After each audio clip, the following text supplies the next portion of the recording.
మన రక్షకుడైన మన ప్రభు అయిన యేసుక్రీస్తు నామంలో మీ అందరికీ కూడా హృదయకాల శుభములు తెలియజేస్తా ఉన్నాను. దేవుని మహాకృపను బట్టి మరొక దినము చూసే ధన్యత దేవుడు తన కృప చేత మనకు అనుగ్రహించి మనల్ని సజీవులకి పెట్టిన దేవాది దేవుడైన మన ప్రభు అయిన యేసుక్రీస్తుకు కృతజ్ఞతాస్తుతులు చెల్లిస్తా ఉన్నారు. హృదయకాలం దేవుని యొక్క వాక్యము ధ్యానించుకుందాము. వాక్యము ధ్యానించకంటే ముందుగా ఒక చిన్న మాట ప్రార్థన చేసుకుని వాక్యంలోకి వెళ్దాము. పరిశుద్ధుడ దేవానికి వందనములు స్తోత్రములు నాయనా. మా జీవితంలో చేసిన మేళ్ళకన్నిటికీ కూడా కృతజ్ఞతాస్తుతులు చెల్లిస్తున్నాం తండ్రి ప్రభా. అయోగ్యులము పనికిరాని వారు నాయన ప్రభా, అయినా కూడా ప్రతి దినము నీ కృప చేత మనల్ని జ్ఞాపకము చేసుకుంటూ మనల్ని సజీవ లెక్కలు పెడుతున్న దేవానికి వందనములు స్తోత్రములు నాయన ప్రభా. హృదయ కలపతని నీ వాక్యం ధ్యానించబోతుండగా వాక్యము ద్వారా మా అందరితో మాట్లాడి మనల్ని బలపరిచి దీవించి ఆశీర్వదించమని నజరుడైన యేసుక్రీస్తు నామములో ఈ ప్రార్థనని వేడుకుంటున్నాము తండ్రి. ఆమేన్.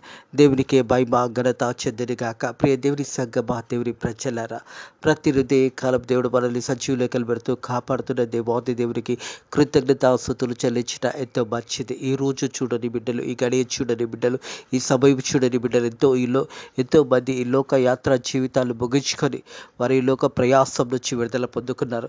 దేవుని ఉచితమైన కృప చేత దేవుడు మనకు సమయాన్ని ఇస్తూ మరి రక్షణ పొందుకోవడానికి దేవుడు తన కృప చేత మనందరికీ కూడా సమయాన్ని ఇస్తున్నాడు అనే సత్యాన్ని జ్ఞాపకం చేసుకోవాలని ప్రభు పేరట తెలియజేస్తా ఉన్నారు. ఉదయకాలం దేవుని యొక్క వాక్యము ధ్యానించుకుందాము. యోహాను సువార్త 13వ అధ్యాయము మొదటి వచనం నుంచి 11వ వచనం వరకున్న వాక్య భాగాన్ని హృదయకాలం ధ్యానించబోతా ఉన్నాము. యోహాను సువార్త 13వ అధ్యాయము మొదటి వచనం నుంచి 11వ వచనం వరకున్న వాక్య భాగాన్ని హృదయకాలం ధ్యానించబోతా ఉన్నాము. ఈ వాక్య భాగంలో చూసినట్టయితే యేసు ప్రభు తన శిష్యులకు బోధిస్తూ ఉన్నాడు.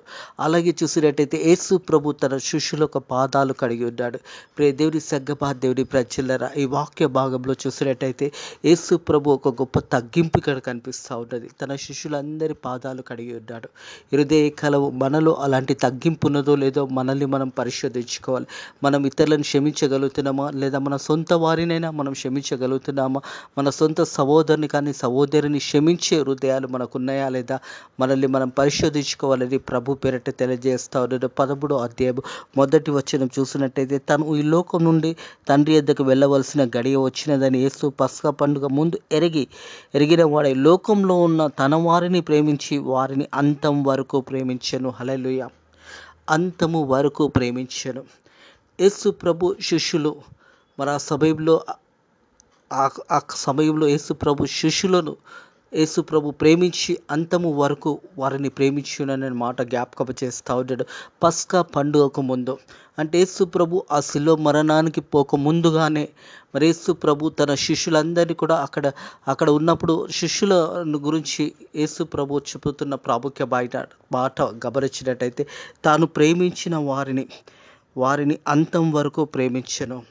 చివరి వరకు కూడా యేసు ప్రభు తన శిష్యులను ప్రేమించి ఉన్నాడు. ప్రియ దేవుని సంగమా, దేవుని ప్రజల ప్రభు తను ఈ లోకం నుండి తండ్రి యొద్దకు వెళ్ళవలసిన గడియ వచ్చినదని యేసు పస్కా పండుగ ముందు ఎరిగిన వాడే లోకంలో ఉన్న తన వారిని ప్రేమించి వారిని అంతం వరకు ప్రేమించిన వారు భోజనం చేయుచుండగా ఆయనను అప్పగించవలసిన సీమోను కుమారుడైన ఇస్కరియోతు యూదా హృదయంలో అపవాది ఇంతకుముందే ఆలోచన పుట్టించి ఉండెను గనక మరి ఆ సమయంలో శిష్యులతో పాటు 12 మంది శిష్యులలో యేసు ప్రభుని అప్పచెప్పే ఇస్కరియోతు యూదా కూడా అక్కడ ఉన్నాడు. మరి యేసు ప్రభు ఒక గొప్ప కార్యాల గురించి ఇస్కరియోతు యూదాకు తెలుసు. యేసు ప్రభు పరిచర్యని చాలా దగ్గర నుంచి చూశాడు. ఆ పరిచర్యలో మరి ప్రధాన పాత్ర కూడా తను పోషిస్తూ ఉన్నాడు. మనం చూసినట్టయితే మరి క్యాషియర్గా, ట్రెజరర్గా అక్కడ ఉన్నాడు. ఒక సేవా పరిచర్య, ఆ డబ్బులంతా కూడా మరి ఇస్కరియోతు యూదా దగ్గరనే పరిచర్య నిత్యం ఖర్చు పెట్టడానికి మరి ఒక ప్రధానమైన స్థానంలో ఉన్న ఇస్కరియోతు యూదా అతనిలో అపవాది ప్రవేశించినాడు. ప్రియ దేవుని సంగమా, దేవుని ప్రజలారా, మన ఆత్మీయ జీవితంలో కూడా అనేక సందర్భంలో అపవాది మనల్ని అనేక రీతిలుగా మనల్ని శోధనలకు నడిపిస్తూ ఉంటాడు. ఆ శోధనలు నువ్వు ప్రవేశించకూడదు అని దేవుని వాక్యం తెలియజేస్తూ ఉన్నది. ఎప్పుడైతే శోధనలు నువ్వు ప్రవేశించినప్పుడు నువ్వు సాతానును ఎదిరించాలంటే దేవునికి లోబడాలనే సత్యాన్ని జ్ఞాపకం చేసుకోవాలని ప్రభు పేరట తెలియజేస్తున్నాను. యాకోబు రాసిన పత్రిక గమనించినట్టయితే యాకోబు రాసిన పత్రిక, ప్రియ దేవుని సంగమా, దేవుని ప్రజలారా, మనం చూసినట్టయితే యాకోబు రాసిన పత్రిక మొదటి అధ్యాయం చూసినట్టయితే మొదటి అధ్యాయంలో 7వ వచనం చూసినట్టయితే అట్టి మనుష్యుడు దిమస్తుడై తన సమస్త మార్గములనందు ఆశీరుడే గనుక ప్రభు వల్ల తనకేమి దొరుకును అని తలంచకూర రాదు. అలాగే చూసినట్టయితే కింది భాగంలో చూసినట్టయితే యాకోబు రాసిన పత్రిక 4వ అధ్యాయము 7వ వచనం, కాబట్టి దేవునికి లోబడి అపవాదిని ఎదిరించండి, అప్పుడు వాడు మీ ఎదురు నుంచి పారిపోను. దేవునికి లోబడినప్పుడు అపవాదిని మనం ఎదిరించినప్పుడు అపవాది మన నుంచి పారిపోతాడని వాక్యం తెలియజేస్తూ ఉన్నది. ఆ సమయంలో మరి ఇస్కరే యూదాని చూసినట్టయితే ప్రియ దేవుని సంగమా దేవుని ప్రజల తన జీవితంలో మరి ఆల్రెడీ సాతాను తనలో ప్రవేశించున్నాడనే మాట ఇక్కడ జ్ఞాపకం చేయబడతా ఉన్నది. మనం చూసినట్టయితే 2వ వచనంలో, వారు భోజనం చేయుచుండగా ఆయన అప్పగించవలసిన సీమోను కుమారుడైన ఇస్కరే యూదా హృదయంలో అపవాది ఇంతకుముందే ఆలోచన పుట్టించెను గనుక తండ్రి తన చేతికి సమస్తము అప్పగించెను. తాను దేవుని యొద్ద నుంచి బయలుదేరి వచ్చినని, దేవుని యొద్దకు వెళ్ళవలసిన ఉన్నదని యేసు ఎరిగి, యేసు ప్రభు ఎందునిత్యం ఈ లోకానికి వచ్చాడు? తండ్రి అని దేవుడు ప్రభు అయిన యేసు క్రీస్తుని ఎందుకు ఈ లోకానికి పంపించాడు? ఆ ఒక సమయంలో యేసు ప్రభు అది జ్ఞాపకం చేసుకుంటా ఉంటాడు. ప్రియ దేవుని సంగమా దేవుని ప్రజలరా, యేసు ప్రభు మన పాపంలో నిత్యమై ఈ లోకానికి వచ్చి మరి 33.5 సంవత్సరంలో జీవించి 3.5 సంవత్సరంలో పరిచర్య చేసి మన పాపంలో నిత్యము మనం కట్టవలసిన వెలంతా కూడా ప్రభు అయిన యేసు క్రీస్తు ఆ కలవరి సిలువలో వెల చెల్లించి మనందరినీ కూడా విడిపించి మనకు విమోచన దయచేశాడు, మనకు రక్షణ దయచేసి ఉన్నాడనే సత్యాన్ని జ్ఞాపకం చేసుకోవాలి. ఆ సమయంలో యేసు ప్రభు మరి తను వెళ్ళవలసిన సమయం ఆశూన్యమైనది. ఎందుకంటే దేని విషయమైతే యేసు ప్రభు వచ్చి ఉన్నాడో అది నెరవేర్చడానికి యేసు ప్రభు మరి ఆ సమయం ఆశూన్యమైనప్పుడు తన శిష్యులను దగ్గరికి వచ్చి ఈ మాటలు తెలియజేస్తా ఉన్నాడు. తండ్రి తన చేతికి సమస్తం అప్పగించి ఉండేను. తను దేవుని యొద్దకు నుండి బయలుదేరి వచ్చి ఉన్నానని, దేవుని యొద్దకు వెళ్ళవలసి ఉన్నదని యేసు ఎరిగి భోజనంలో నుండి లేచి తన వస్త్రంలో అవతల పెట్టివేసి ఒక తవాలు తీసుకొని నడుముకు కట్టుకొనెను. ప్రియ దేవుని సంగమా దేవుని ప్రజల తన వస్త్రంలో తీసి మరి పక్కన పెట్టి యేసు ప్రభు ఒక టవాల్ని తీసుకొని నడుముకు కట్టుకొని యేసు ప్రభు ఆ సమయంలో తన శిష్యుల దగ్గరికి వచ్చి ఆ శిష్యులకు పాదాలు కడుగుతూ ఉన్నాడు. ప్రియ దేవుని సంగమా దేవుని ప్రజలరా, దేవాది దేవుడైన మన ప్రభు అయిన యేసు క్రీస్తు మరి ఆ సమయంలో శిష్యుల 12 మంది శిష్యుల పాదాలు కడగడానికి యేసు ప్రభు మరి అక్కడి నుంచి లేచి తన వస్త్రంలో తీసి పక్కన పెట్టి తన ఒక టవాలు తీసుకొని నడుముకు కట్టుకొని ప్రతి ఒక్క శిష్యుని యొక్క పాదాలు అక్కడ కడిగి ఉన్నాడు. ఇరుదే కలబి మాటలు ఇంటినే ప్రియ సహోదరుడా, ప్రియ సహోదరి, నీలో అలాంటి తగ్గింపు ఉన్నదా? నీలో అలాంటి గుణాలు ఉన్నాయా? యేసు ప్రభు కలిగిన మనస్సు మనకు కలిగి ఉన్నదా లేదా మనల్ని మనం పరిశోధించుకోవాలి.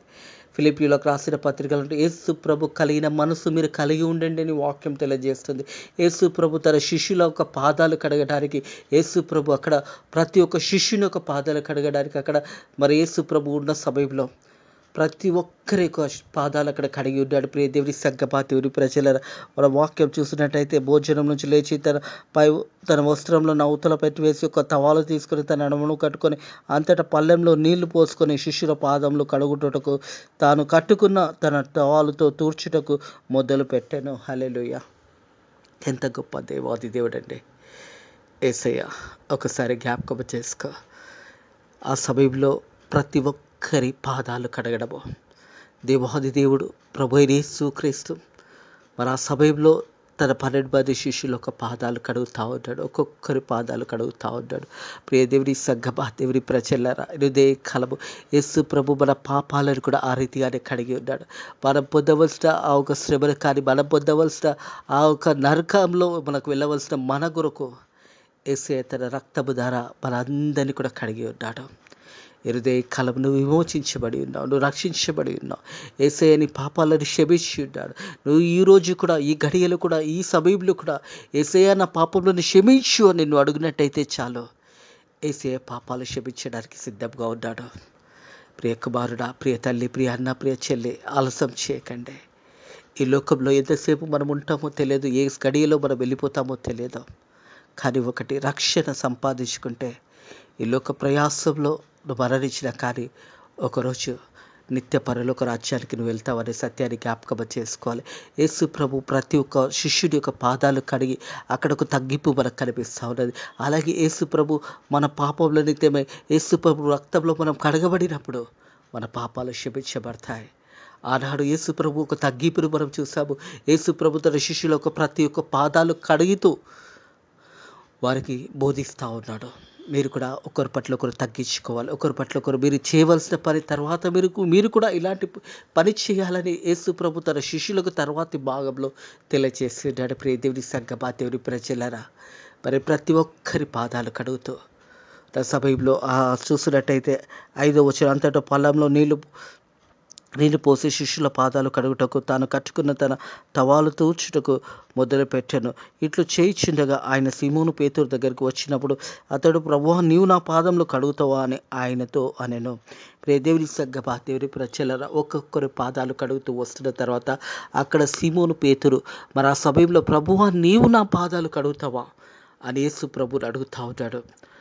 ఆ సమయంలో మరి పేతురు ఆ సమయంలో యేసు ప్రభు చేస్తున్న పనిని చూసి, అయ్యో యేసయ్య మన పాదాలు కడగడం ఏంది, యేసయ్య మన పాదములు కడగడం ఏంది అని అక్కడ పేతురు గమనించి అడుగుతున్న మాట చూసినట్టయితే, ప్రియ దేవుని సంగమా, దేవుని ప్రజలారా, ఆయన సీమోను పేతురు వద్దకు వచ్చినప్పుడు అతడు, ప్రభువా, నీ పాదములు నా పాదములు కడుగుదావా అని ఆయనతో అన్నాను. అందుకు యేసు, నేను చేయుచున్నది ఇప్పుడు నీకు తెలియదు, కానీ ఇక మీదట తెలుసుకుందు అని అతనితో చెప్పాను. నేనేం చేస్తున్నానో నీకు ఇది తెలియదు, కానీ తర్వాత నువ్వు నాకు అది తెలుసుకుంటావని పేతురుకు తెలియజేస్తా ఉన్నాడు. పేతురు అంటా ఉన్నాడు, ప్రభువా, నీవు నా పాదాలు కడుగుతావా యేసయ్య? కడగద్దు అని యేసు ప్రభుతో చెబుతున్నప్పుడు యేసు ప్రభు చెప్తున్నాడు, ఇది నేను చేయవలసినప్పుడు చేయని, తర్వాత నీకు దీని గురించి తెలుస్తుంది అని మాట జ్ఞాపకం చేస్తూ పేతురు, నీవు నా పాదములను కడగరాదని ఆయనతో అనేను. పేతురు అంటా ఉన్నాడు, ప్రభువా, నీవు నా పాదాలు కడగరాదు. యేసు ప్రభు ఇక్కడ చేస్తున్న పనిని ప్రభు అయిన యేసుక్రీస్తు తెలియజేస్తున్న మాట పేతురుతో అంటా ఉన్నాడు, ఇది చేయవలసినది ఇప్పుడు నన్ను చేయి, తర్వాత దీని గురించి నీకు తెలుస్తుంది అని చెప్పినప్పుడు పేతురు చెప్తున్న మాట, ప్రభువా, నువ్వు నా పాదంలో కడగరాదనేసి. ఆ తర్వాత యేసు ప్రభు చెప్తున్న మాటను గమనించినట్టయితే, అందుకు యేసు, నేను చేయించినది ఇప్పుడు నీకు తెలియదు, కానీ ఇక మీదట నీవు తెలుసుకుందు అని అతనితో చెప్పాను. పేతురు, నీవు నా పాదంలో కడగరాదని ఆయనతో చెప్పాను. అందుకు యేసు, నేను నీ పాదంలో కడగని ఎడల నాతో నీకు పాలు లేదనెను. ఒకవేళ నేను నీ పాదంలో కడగనట్టయితే, ప్రభు యేసుక్రీస్తు చెప్తున్న మాట నీకు సీమోను పేతురు, ప్రభువా, నా పాదంలో కడగరాదని నా చేతులు సీమోను పేతురు, ప్రభువా, నా పాదములను మాత్రమే కాక నా చేతులను నా తలను కూడా కడుగుమని ఆయనతో చెప్పారు. ఎప్పుడైతే యేసు ప్రభు ఈ మాట చెప్పి ఉన్నాడో, ప్రియ దేవుని సంగమా, దేవుని ప్రజ 8వ వచనం, పేతురు, నీవు నా పాదములను కడగరాదని ఆయనతో అనగా, అందుకు యేసు, నేను నిన్ను కడగని ఎడల నాతో నీకు పాలు లేదు. ఒకవేళ నేను కడగనట్టయితే నీతో నాకు పాలు లేదు అని యేసు ప్రభు ఎప్పుడైతే ఆ మాట చెప్పాడో, పేతురు అంటే అన్నాడు, ప్రభువా, నా చేతులను నా తలని కూడా కడుగు, తల నుంచి పాదముల వరకు నన్ను కడుగుమని యేసు ప్రభుని వేడుకుంటా ఉన్నాడు. ప్రియ దేవుని సంగమా, దేవుని ప్రజల మొదట అన్నాడు, యేసు ప్రభువా, నీవు నా పాదంలో కడుగుతావా? నా పాదంలో నువ్వు కడగరాదు అన్నప్పుడు, ఒకవేళ నేను కడగనట్టయితే నాతో పాలు లేదని యేసు ప్రభు ఎప్పుడైతే ఆ మాట చెప్పాడో, పేతురు చెప్తున్న మాట చూసినట్టయితే, ప్రియ దేవుని సంగమా, దేవుని ప్రజల పేతురు మన 9వ వచనము, సీమోను పేతురు, ప్రభువా, నా పాదములను మాత్రం కాక నా చేతులను నా తలను కడుగుమని ఆయనతో చెప్పాను. తల నుంచి పాదముల వరకు నన్ను కడగయ్యా అని పేతురు యేసయ్యను వేడుకుంటా ఉన్నాడు. ప్రియ దేవుని సంగమా, దేవుని ప్రజలారా, ఇక్కడ యేసు ప్రభు గొప్ప తగ్గింపు. మనం ఎవరైనా కాళ్ళు కడుగుతున్నామా? యేసు ప్రభు అది చేసి చూపించట. ఆ సమయంలో యేసు ప్రభు మనందరికీ మాదిరిగా తగ్గింపుతో పాటు శిష్యుల యొక్క పాదాలు కడిగి ఉన్నాడు. ప్రతి ఒక్కరి పాదాలు. పేతురు మొదట సందేహించాడు, ప్రభువా, నీవు నా పాదంలో కడుగుతావా అన్నాడు. నా పాదంలో కడగరాదు అన్నాడు. ఎప్పుడైతే యేసు ప్రభు అన్నాడు, ఒకవేళ నేను కడగకపోతే నాతో పాలు లేదు అన్నప్పుడు, ప్రభువా, నా చేతులే నా చేతులను నా కాళ్ళని కాదు నా చేతులను తల నుండి నన్ను కడుగయ్యా అని అన్నాడు. ప్రియ దేవుని సంగమా, దేవుని ప్రజలారా, ఇదే కలవు మనం కూడా యేసు రక్తంలో కడగబడాలి. యేసు రక్తంలో ప్రతి పాపం కొట్టివేయబడాలి. యేసు రక్తంలో ప్రతి పాపమునకు మనకు విడుదల దొరుకుతుంది. ఆనాడు శిష్యుల పాదాలు యేసయ్య కడిగాడు. మనం ఈ సమయంలో మన పాపంలో యేసు రక్తంలో కడగబడినట్టయితే మనకు విమోచన, రక్షణ దొరుకుతుంది అనే సత్యాన్ని జ్ఞాపకం చేసుకోవాలని ప్రభు పేరట తెలియజేస్తాను. ఈ 12 మందిలో ఇస్కరియోతు యూదా కూడా అక్కడ ఉన్నాడు. ఇస్కరియోతు యూదా ఒక పాదములు కూడా యేసయ్య కడిగి ఉన్నాడు. ప్రియ దేవుని సంగమా, దేవుని ప్రజలారా, యేసు ప్రభుకు తెలుసు ఇస్కరియోతు యూదా తనను అప్పగించబోతున్నాడని తెలిసినా కానీ ఇస్కరియోతు యూదా ఒక పాదములు కూడా యేసయ్య కడిగి ఉన్నాడు. ప్రతి ఒక్క మనిషి యొక్క పాపము అనేది యేసు రక్తంలో కడగబడాలి. ప్రపంచంలో ఉన్న ప్రతి మానవుని యొక్క పాపములు క్షమించబడాలి. యేసయ్య రక్తంలో మన పాపములు క్షమించబడినప్పుడే మనం రక్షించబడుతాం అనే సత్యాన్ని జ్ఞాపకం చేసుకోవాలి. యేసు ప్రభు చెప్తున్న మాట, మరి ఆ సమయంలో పేతురు అన్నాడు, ప్రభువా, మరి నా పాదములనే కాదు కానీ నా చేతులను నా తలను కూడా కడుగుమని ఆయనతో చెప్పగా, యేసు అది చూచి స్నానం చేసిన వాడు పాదములు తప్ప మరి ఏమీ కడగనక్కర్లేదు అన్నాడు. ఒకసారి మనము స్నానము చేసిన తర్వాత మరి పాదములు తప్ప మరి ఏది కూడా కడగ అక్కర్లేదు అని యేసు ప్రభు పేతురుతో చెప్తా ఉన్నాడు. కింది వచనంలో చూసినట్టయితే, యేసు అతన్ని చూసి స్నానం చేసిన వాడు పాదములు తప్ప మరి ఏమి కూడా కడగక్కర్లేదు, అతడు కేవలము పవిత్రుడు. మీరు పవిత్రులు కానీ అందరూ పవిత్రులు కారు. ప్రియ దేవుని సంగమా, దేవుని ప్రజలారా, యేసు ప్రభు తన శిష్యులతో మాట్లాడుతున్న సందేశాన్ని మనం గమనించినట్టయితే, మీరు పవిత్రులే కానీ అందరూ పవిత్రులు కారు అనే మాట జ్ఞాపకం చేశాడు ఇక్కడ.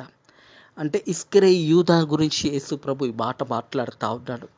ఎందుకంటే 12 మందిలో మరి ఆల్రెడీ ఇస్కరియోతు యూదా హృదయంలో సాతానుడు ప్రవేశించి మరి యేసు ప్రభుని అప్పచెప్పాలని అతడు ఆలోచిస్తూ మరి ఆ యొక్క కార్యాలను జరిగిస్తూ వెళ్తుండగా యేసు ప్రభు చెప్తున్న మాట, మీరందరూ కూడా పవిత్రులే కానీ ఇక్కడ అందరూ పవిత్రులు కారు అనే ఒక మాట కూడా తెలియజేస్తూ ఉన్నాడు. ప్రియ దేవుని సంగమా, దేవుని ప్రజలారా, మనం చూసినట్టయితే అతడు కేవలం పవిత్రుడు, మీరు పవిత్రులే కానీ మీలో అందరూ పవిత్రులు కారు, తనను అప్పగించేవాని ఎరగిన గనక మీలో అందరూ పవిత్రులు కారని ఆయనతో చెప్పాను.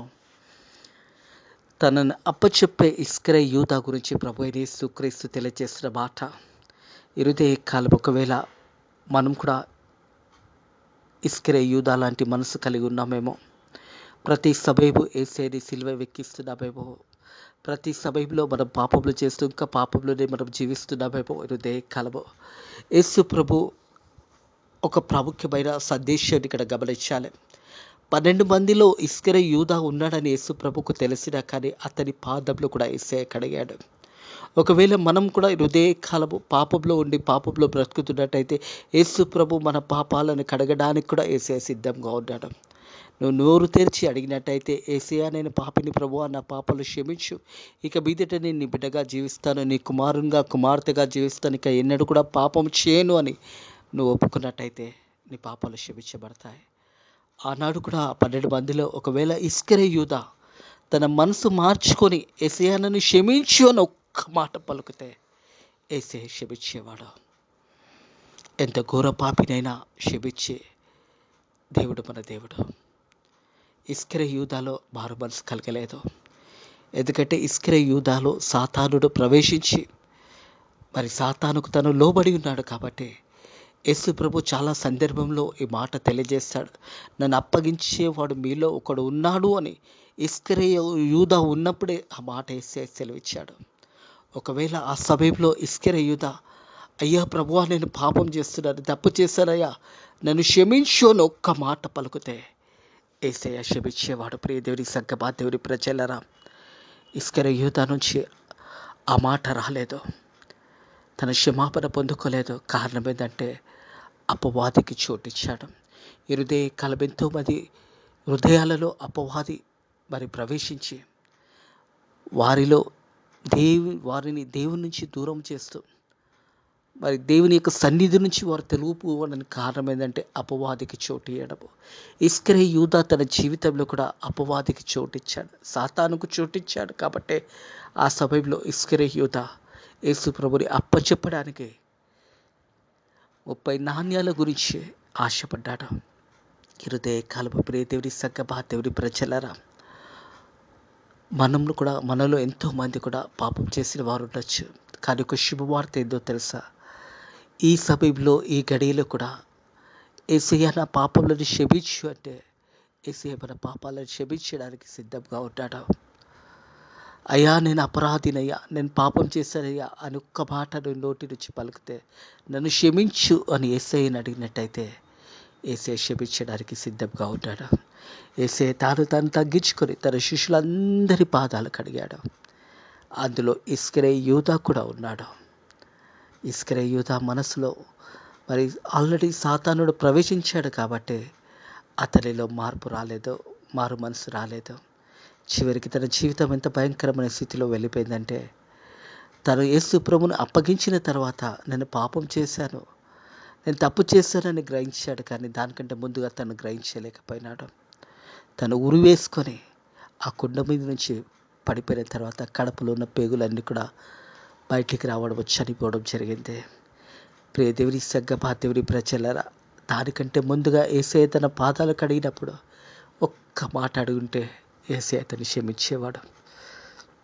హృదయ కాలము ఒకవేళ మన ఆత్మీయ జీవితంలో మనం ఎంతసేపు బ్రతికుంటామో తెలియదు, కానీ ఒక్క మాట, యేసయ్యా నేను పాపిని ప్రభువా, నన్ను క్షమించు, నా పాపాలన్నీ కూడా నీ రక్తంలో కడిగివేయని ప్రార్థన చేసినట్టయితే యేసయ్య క్షమించడానికి సిద్ధంగా ఉన్నాడు.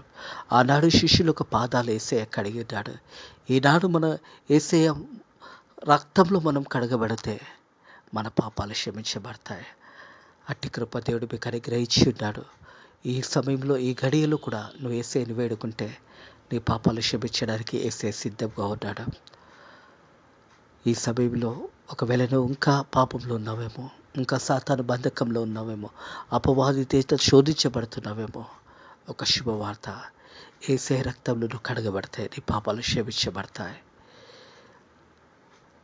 నీ పాపములన్నీ కూడా యేసయ్య రక్తంలో కడగబడతాయనే సత్యాన్ని జ్ఞాపకం చేసుకోవాలని ప్రభు పేరట తెలియజేస్తాను. ఇట్టి మాటలు దేవుడు ఉదయకాలము మీ ఆత్మీయ జీవితంలో ఈ మాటలను దేవుడు దీవించి ఆశీర్వదించి మిమ్మల్ని బలపరిచి ధైర్యపరిచి బతుకు నడిపించును గాక.